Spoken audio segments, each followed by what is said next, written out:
Lionhearts, it's your old pal Jordan the Lion. Today we are starting in Oklahoma once again, and we are heading to Leedy, Oklahoma, because young Darla Hood from the Our Gang series was born here, and they actually have a museum with quite a few of her artifacts, so I was excited to check this out. I called, and they said it's really one of those museums that they only open if someone calls and asks them to, so they're gonna have someone meet me there and let us in, see some of her personal belongings.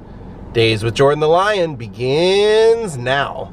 Darla unfortunately had a very sad and unexpected death that I'll tell you about when we get here. All right, it looks like the future farmers of America welcome us. Here's our other welcome to Leedy sign. Home of the bison, it says.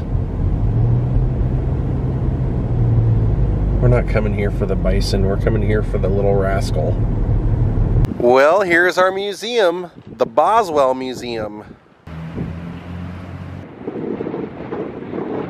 Okay, they have opened up the museum for me. They just said, we actually don't have anyone that can stay in here, so you'll just basically be by yourself. So we will look around and find the Darla Hood memorabilia. Her hometown. She was born here, but by the age of 3, she was in New York City. Her mom was a singing teacher, and she could tell that Darla had a lot of talent even as a little girl. So she got a more specialized teacher to come in and start teaching Darla, and that teacher agreed that she was really good, so they said that they should move to New York City where Darla could try and be a performer, because she was not only a good singer, but she was also good at mimicking other famous singers even as a little kid.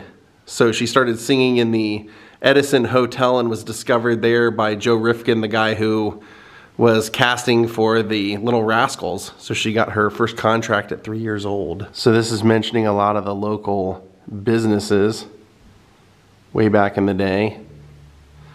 I'm kind of bummed a little bit because online they said that this museum had some of her personal belongings, but this is the room that I found her stuff in, and there's not any personal belongings that I can see other than, I mean, well, they do sell shirts for her childhood hometown, birthplace of Darla Hood. And they do have this photo of Darla. Now this is pretty much their display. And it goes through a little bit of the history. I'll fill in what I know that they don't have on here, but it says Darla Hood of Little Rascals was born above the Boswell Museum. That's very cool. I didn't know that. I'll show you guys that when we go outside. It's super windy. Dark-haired cutie Darla Hood began her association with the Motley Our Gang group at the tender age of 4. That's when she made her debut. I do know that. Born in Leedy, Oklahoma on November 4th, 1930, her father was a banker and her mother prodded Darla's innate talents with singing and dancing lessons. Little Darla started dancing and singing at the age of 2. Each week she traveled to Oklahoma City for instructions with Catherine Duffy, who later became associated with Broadway in New York City. So you can see Darla here with Alfalfa and Spanky. And the Little Rascals started, I think, in 1922, so it had an always evolving cast. So she made her debut at the age of 4 in 1934 and made her last appearance in 1941. And they would have her sing occasionally. She was always the love interest of everyone. But she, eventually, she was just too old for the Our Gang movies. And then she started doing stuff for MGM because they were the distributor of the Our Gang stuff. And then when she was about 11 or 12, she just decided she wanted to be a normal girl. Like, she wanted to go to school, go to high school. And so that's what she did. She basically ended up going to high school for a little while. And then when she came out, she didn't want to be an actress. She wanted to be a singer. So she had a band called Darla Hood and the Enchanters. Here you can see one of her records. She put out like a dozen albums.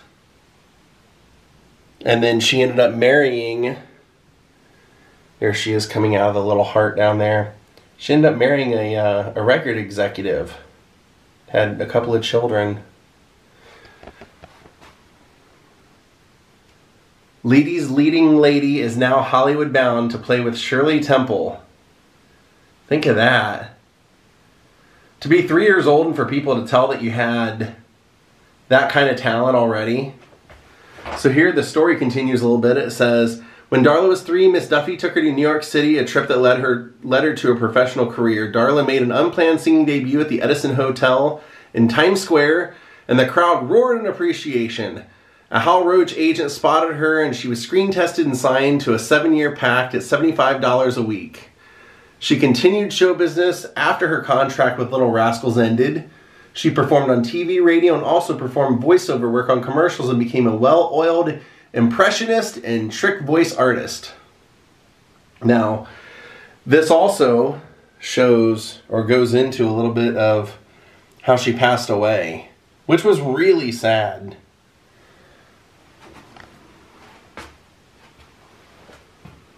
One of the Little Rascals. She was also in a Laurel and Hardy movie because he also did the Hal Roach movies. And there she is looking up at Alfalfa. So she went in for a appendectomy and ended up suffering from a heart attack after it. And they found out that the blood that she was given, the transfusion she was given, had hepatitis, and that was what caused her death, premature death. Very sad.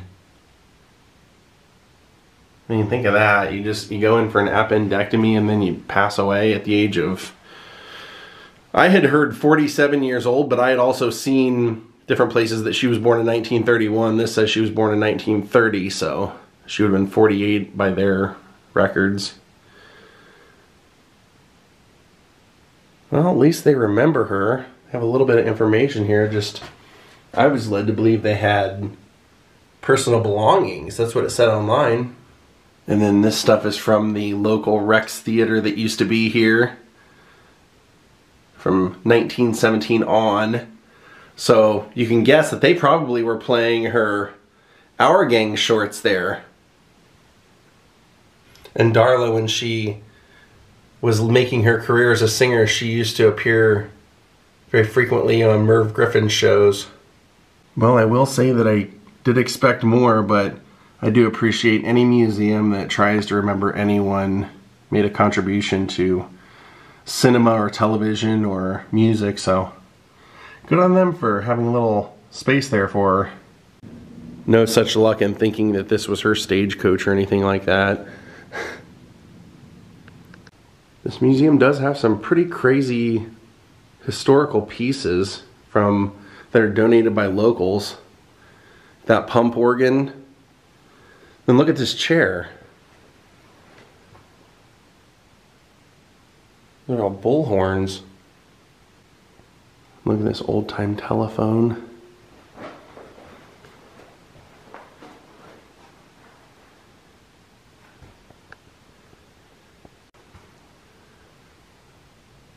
Well, we saw as much as we could see, and I do appreciate them opening it for us. Look what the town benches are made out of.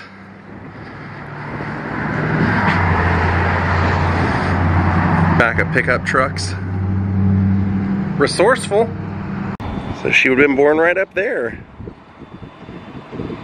Her father was a banker, so that kind of helped make the dream of going to New York possible. Which probably means that she was singing and learning to dance and everything up there as well.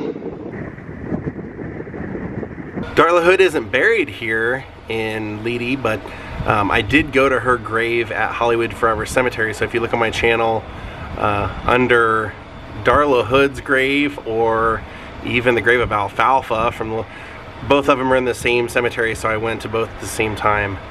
But at least we can see where she was born, right above the museum. Well, my friends, I hope you enjoyed our little jaunt through Leedy today. It wasn't quite what I expected, but sometimes, you know, you can't win them all. Thank you to the Boswell Museum and the town of Leedy for opening up and letting us see what they do have. Guess you can't fault them for not having some of our personal belongings, but that's what I thought we were going to see.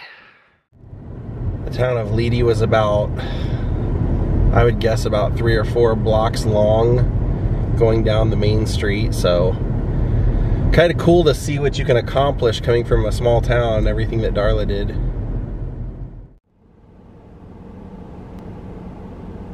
Alright, my friends, we're going to call it a day. Wasn't quite what I expected, but hope you enjoyed it anyway. Thank you, Deidre Aducci and Neil Robertson, for becoming my newest Patreons. Thank you all for watching. Have a great night, and goodbye.